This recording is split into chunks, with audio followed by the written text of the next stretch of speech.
I've been busking for 37 years, all my adult life and a bit of my teenage life. Yeah, it's the only job I've ever had.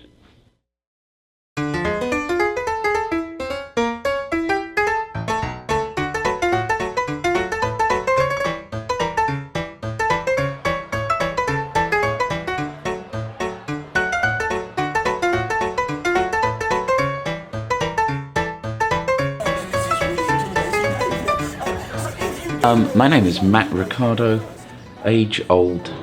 I'm 55. I'm from London, England. I got into busking when I was a young teenager.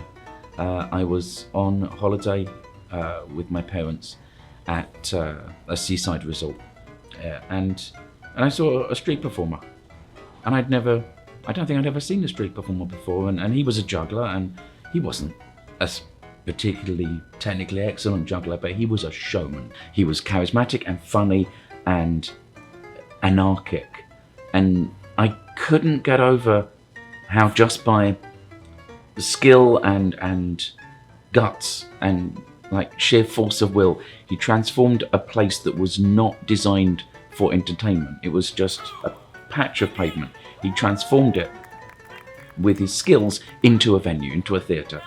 Gathered an audience, arranged them, did a show that people watching had not planned to see. And every element of that seemed completely magical to me. The spontaneous nature of it, the freedom that he had as a performer. He could do anything. There's no, that's the great thing. You're not in a theatre, so there are no rules. You can do whatever you like. And you can climb up things and play with people as a kid, I watched this and it blew my mind. And he was there for the whole week. He was part of a group called the Fabulous Salami Brothers. Beautiful. So his stage name was Ricardo Salami. And my stage name is Ricardo, partly because of that. And I went back to every show. And for the first half of the week, I was his biggest fan in the world. And then by the end, I wanted to be him. So I went back home. First thing I did when I went home was I went to there was a pet shop at the end of our street. I bought 3 rubber dog balls, got a book from the library on how to juggle, and here I am. When I first kind of got good, I started in the late 80s. By the early 90s, I was pretty good. That sounded immensely arrogant, but I was, because if you do something every day, you get good or you stop doing it because you can't pay the rent. By the early 90s, it was seen, late 80s, early 90s, it was seen as, in Britain certainly, as quite cool. We had, there were a lot of people in that time that I shared a pitch with that went on to huge fame and success in other areas. There was Luke Creswell's group, and he went off to create Stomp. I shared a pitch with Eddie Izzard for a couple of years. There are all these people that found this little community of performers. And in the early 90s, late 80s, it was, it felt, it's really hard to explain. I haven't been asked this question before. It's a really good question. It felt kind of special and cool and of the moment. But was that just because I was a young man in the early 90s and I just got good? And who knows? Most exciting of all, it spins around and around on a piece of string. I learned everything I know in Covent Garden in London. So that's my favourite pitch because it's the one, I arrived there as a teenager who knew nothing and I left as a grown-up married man. But having said that, Lawrence, Kansas, I'm not just saying this because I'm on camera, honestly. No, I'm really not. It's such a nice city. It's got such a nice vibe. It's, as you say, I travel a lot. And I'm a Londoner, so I feel very attached, umbilically attached to London. Every so often though, I'll go to a place and think, oh, I could live here. And it's happened maybe 2 or 3 times, and this is one of them. Well, hasn't it gone quiet? It's exciting, isn't it?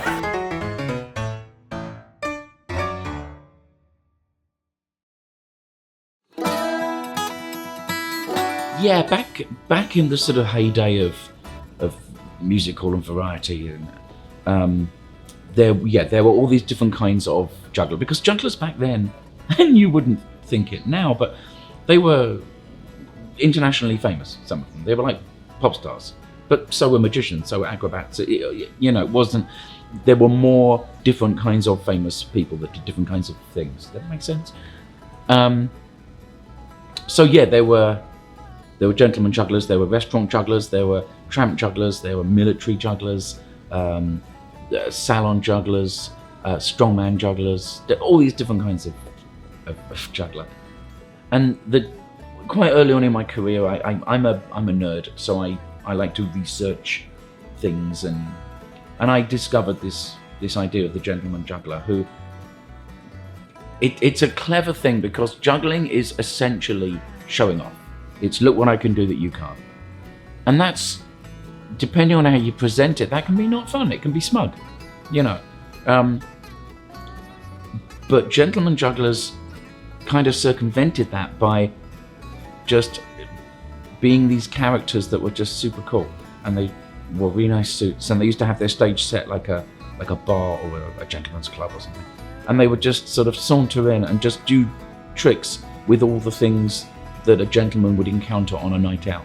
So they'd throw the bottles and glasses around, they'd do tricks with snooker cues and pool cues, and and hats, and that's where the tablecloth pulling trick comes from, that genre.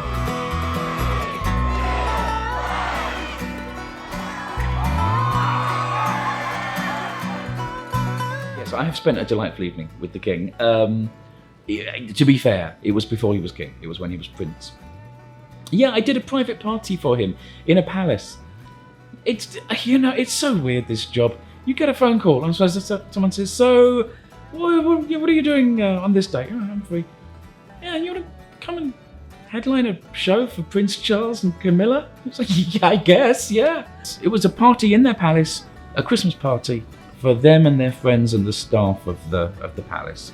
So it was not a huge audience. It was in a it was just in a kind of small ballroom, like 300 people in the audience, and a little stage. And you walk on stage, and front row center, sat down, there's Charles and Camilla. You look at that guy and you go, "I've known your face since I was born. You're on things. It's just like the most famous person. Everyone knows what that, more famous than Tom Cruise." It's so weird. And I made and they were a nice audience. They were all giggly. And on the sides of the room, leaning against the back, was his security team. Large men in dark suits. And I do a bit in my act where I have I have these big knives. So I'm just holding this knife, and I just take a step to the front of the stage, and he's like as close as you are to me. And I look at him and I just go, "They couldn't get here in time, could they?" And he's giggling, and he's like nudging Camilla as they're giggling. I think, "Oh, okay, you two are okay." And then afterwards, we hung out. It's such a weird thing to say. We had gin and tonics, and they were delightful.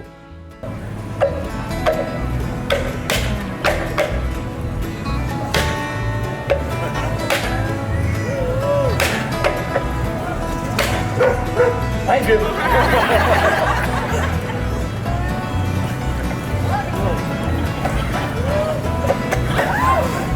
Now listen, I'd like to point out, you can't do it either!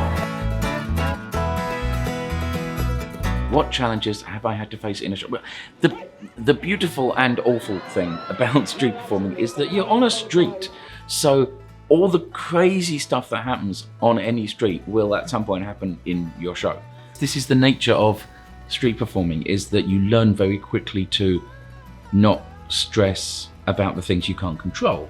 and weather is the number one thing. You know, I can spend literally a whole day on planes to get here, arrive here feeling really bombed out and tired, and get myself together and put my costume on and go. If it rains, it's like, oh, that was all for nothing. But you can't feel depressed about that, because it's not my fault. It's not anyone's, you know, fault.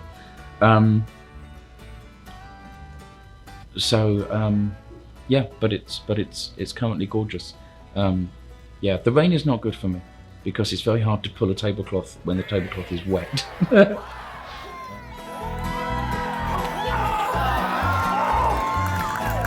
Okay, leave me and Mr. Diablo.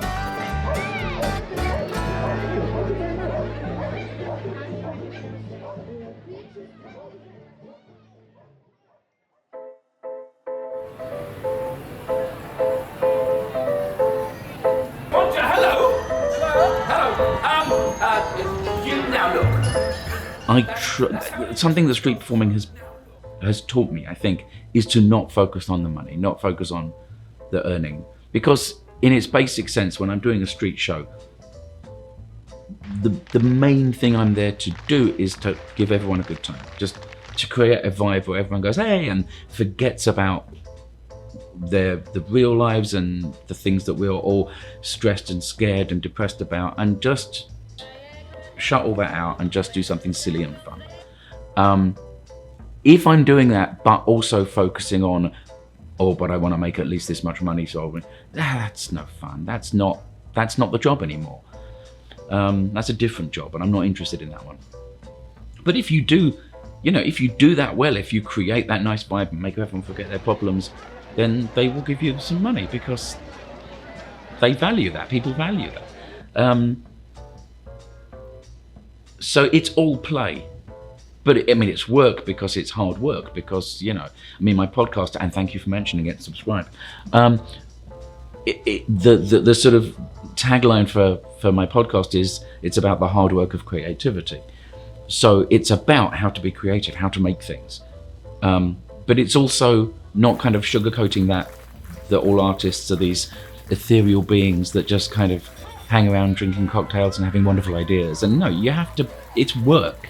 But it's beautiful, meaningful, profound work. And for me, you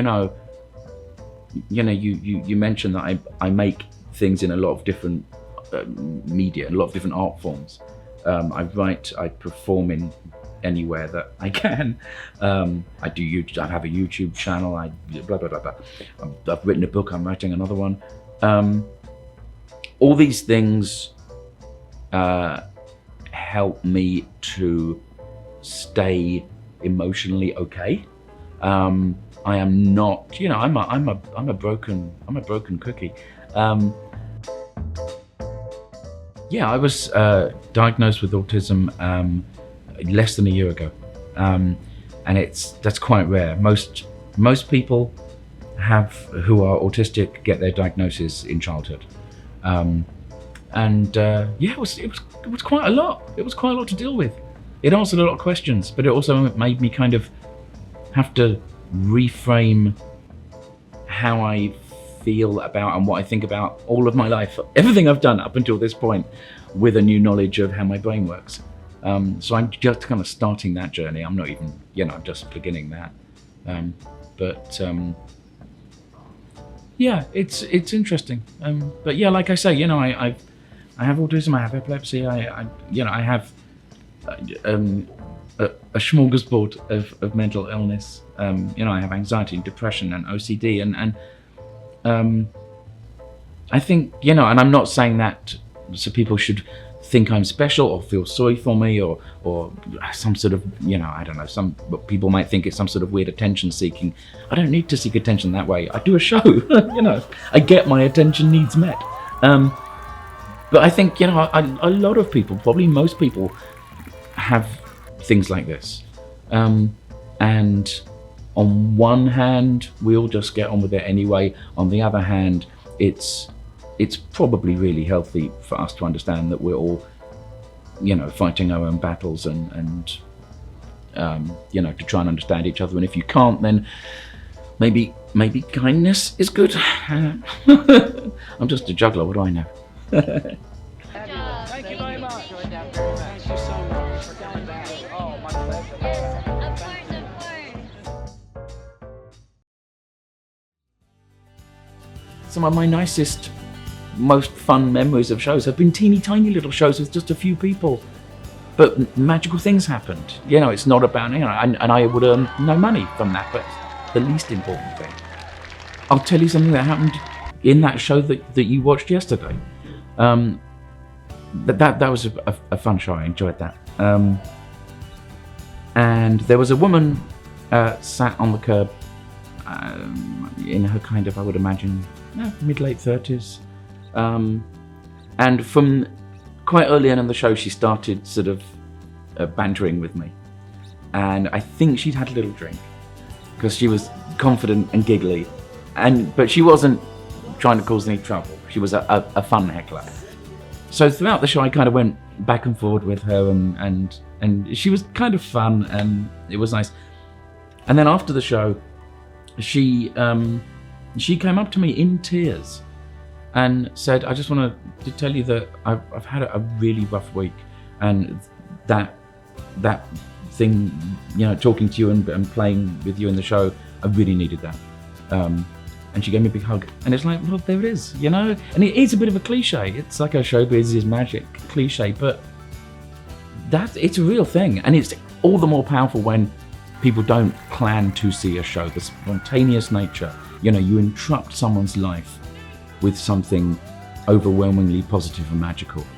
You distract them from whatever they were doing just for long enough to show them something funny and silly and spectacular. And that is, you know, in a world driven now by algorithms, surprises like that don't really happen much because they're not profitable.